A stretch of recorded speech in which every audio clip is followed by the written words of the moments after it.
What's going on, guys? It's Rob from Heroes Avenue. Happy Friday. In this video, we are talking about the Batman and the latest news we got concerning this movie that we are all so hyped about. Now, it was rumored earlier in the past couple weeks that Andy Serkis was going to be playing Alfred Pennyworth in this movie, and it is now official. And this was official a couple days ago now, but we haven't talked about it, I don't think. So I'm looking at an article from Collider. It says Andy Serkis is confirmed as Alfred Pennyworth in The Batman. Now, the other rumor was that, if I remember correctly, that Colin Farrell was in talks for the Penguin. And since that's not official, we're not going to really touch on that. We're just going to be talking about this Andy Serkis casting, which I think off the bat is phenomenal. So here's how we know officially.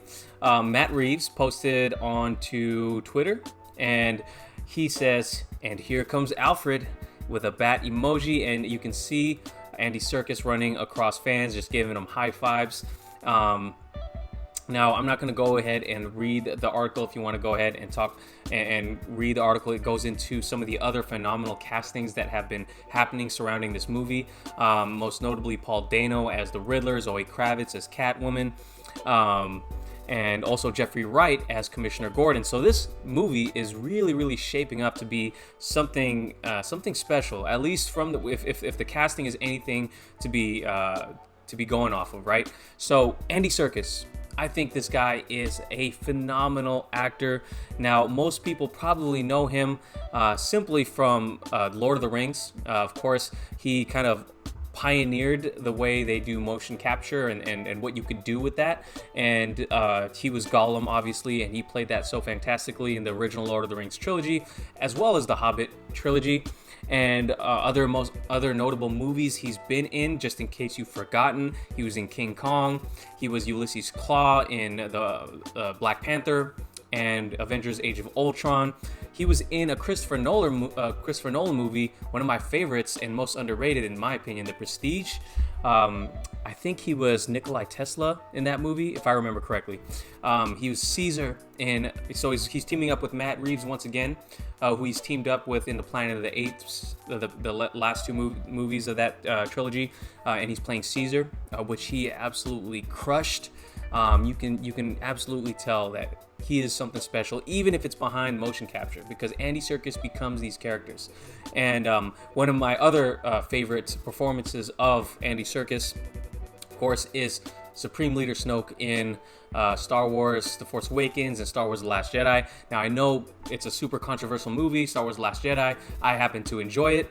Not perfect by any means, but I actually happen to enjoy that movie for what it is, and especially Andy Serkis' performance of Snoke. Unfortunately, it was cut short, but what we did see in there, the intensity that we got, the emotion that he's able to convey through a motion capture is just absolutely incredible. And I think it really comes across in his acting, in his physical acting as well. And he's just a presence on screen. He's just a joy to watch. I think this is a great casting. Now, he looks like he can be that physical version of Alfred, the ex-military type of Alfred we've seen in the comics, who's a little bit, who does a lot more action than simply being Bruce Wayne's butler. So we've seen that in a lot of recent comics and a lot of Elseworld comics of the Batman, and one of my favorite Elseworld moments for Alfred is in Injustice when he takes down Superman. It's absolutely phenomenal if you haven't read the Injustice comic books. But yeah, I'm thinking he could play that to perfection. Now, while I'm sad that we're not going to see more of Jeremy Irons as Alfred, I do think Andy Serkis will be able to take Alfred into a whole different level and give us a whole different take on the character. So that's why I'm happy about that. And I'm already bought into this movie. This movie is really exciting me. Andy Serkis, he would be great to add into any movie, really. And he's a multi-talented guy. You know, he's going to be directing Venom 2. He most recently directed Mowgli, which is on Netflix, I believe, still. And yeah, he's just a talented guy, and I'm super excited for his take on Alfred Pennyworth. So let me know what you guys think about this casting. Let me know your thoughts in the comments down below. And if you have any fan castings for characters that have not yet been casted, let me know in the comments down below. Maybe we can talk about it in a future video. Thanks guys for watching. If you did enjoy the video, please give it a like, subscribe if you haven't already, and I'll catch you guys next time. Peace.